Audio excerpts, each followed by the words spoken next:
दोस्तों, नारायणी सेना का नाम तो आपने सुना ही होगा, लेकिन क्या आप कल्पना कर सकते हैं कि यह सेना कितनी भयावह और विध्वंसकारी थी? सोचिए, एक ऐसी अजेय सेना जिसका हर योद्धा हजारों सैनिकों से अकेले भिड़ने की क्षमता रखता था। एक ऐसी मायावी टुकड़ी जो केवल उन्हीं को दिखाई देती थी जिनके पास दिव्य दृष्टि थी। लेकिन महाभारत का युद्ध समाप्त होते ही यह सेना रहस्यमय तरीके से लुप्त हो गई। सवाल उठता है, यह सेना कहाँ चली गई? क्या यह पूरी तरह नष्ट हो गई या किसी गुप्त लोक में जाकर सही समय आने की प्रतीक्षा कर रही है? और सबसे बड़ा सवाल, क्या कलयुग में यह सेना फिर से लौटेगी? आज हम इस रहस्यमय कथा को महाभारत के पन्नों से निकालकर भविष्य के संकेतों तक ले चलेंगे। कैसे बनी थी नारायणी सेना?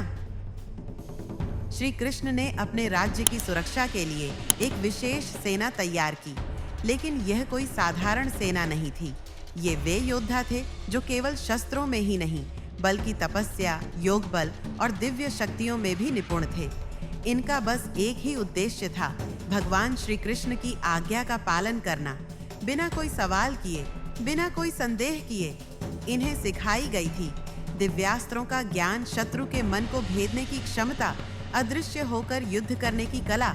इसी वजह से यह सेना नारायणी सेना कहलाती थी, क्योंकि यह स्वयं नारायण श्री कृष्ण की कृपा से संचालित थी। जब महाभारत का युद्ध तय हुआ तो दोनों पक्षों को अपनी सेनाएं इकट्ठा करनी थीं। अर्जुन और दुर्योधन सहायता मांगने द्वारका पहुंचे, लेकिन यहाँ श्री कृष्ण ने एक अनोखी शर्त रख दी। एक तरफ श्री कृष्ण स्वयं, लेकिन बिना किसी हथियार के, दूसरी तरफ नारायणी सेना जो अजय और अपराजेय थी। दुर्योधन ने बिना सोचे समझे कहा, मुझे नारायणी सेना चाहिए। वहीं अर्जुन ने श्री कृष्ण को चुना और मुस्कुराकर बोले, मुझे केवल आप चाहिए प्रभु। यहीं से तय हो गया कि धर्म की जीत निश्चित थी, क्योंकि बल से अधिक बुद्धि और ईश्वर का साथ आवश्यक होता है। क्या युद्ध के बाद नारायणी सेना लुप्त हो गई? महाभारत युद्ध में नारायणी सेना ने कौरवों की ओर से युद्ध किया। ये योद्धा मायावी अस्त्रों के झाता थे, शत्रु की मानसिकता को प्रभावित कर सकते थे और इतने अनुशासित थे कि इन्हें हराना असंभव लगता था। लेकिन भीम, सात्यकी और अर्जुन ने मिलकर इस सेना का भयंकर संहार किया। फिर भी ये अपनी अंतिम सांस तक लड़े। युद्ध के बाद यह सेना कहाँ गई? महाभारत युद्ध समाप्त हुआ। श्री कृष्ण द्वारका लौटे, लेकिन युद्ध में बची हुई नारायणी सेना का कोई नामो निशान नहीं मिला। क्या वे युद्ध में पूरी तरह नष्ट हो गए थे, या फिर श्री कृष्ण की योग माया से इन्हें किसी गुप्त लोक में भेज दिया गया था? कुछ ग्रंथों में लिखा है कि नारायणी सेना आज भी कहीं अस्तित्व में है, लेकिन यह केवल उन्हीं को दिखाई देती है जिनकी आत्मा शुद्ध और दृष्टि दिव्य होती है। कुछ मान्यताओं के अनुसार यह सेना गोलोक चली गई, जहां यह श्री कृष्ण के आदेश की प्रतीक्षा कर रही है। कुछ तांत्रिक ग्रंथों में लिखा है कि यह सेना एक अन्य आयाम में जाकर तपस्या कर रही है, और जब कलयुग में अधर्म चरम पर पहुंचेगा तब यह पुनः प्रकट होगी। क्या कलयुग में नारायणी सेना लौटेगी?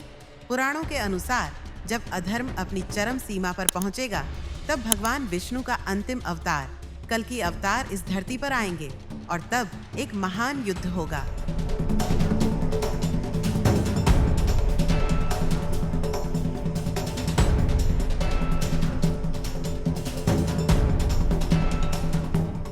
कुछ आर्षि मानते हैं कि नारायणी सेना उसी युद्ध के लिए पुनः जागृत होगी। संभावना यह भी है कि यह सेना अभी भी किसी गुप्त स्थान पर छिपी हो, और जब समय आएगा तब यह फिर से प्रकट होगी।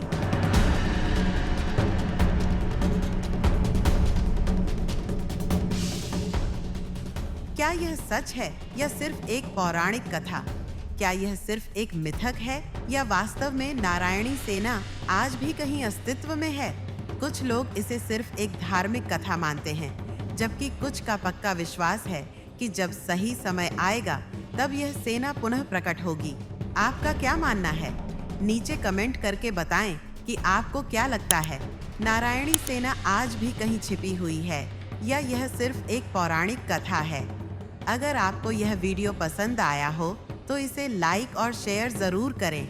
सनातन धर्म के ऐसे ही अद्भुत रहस्यों को जानने के लिए हमारे चैनल को सब्सक्राइब करें। धन्यवाद।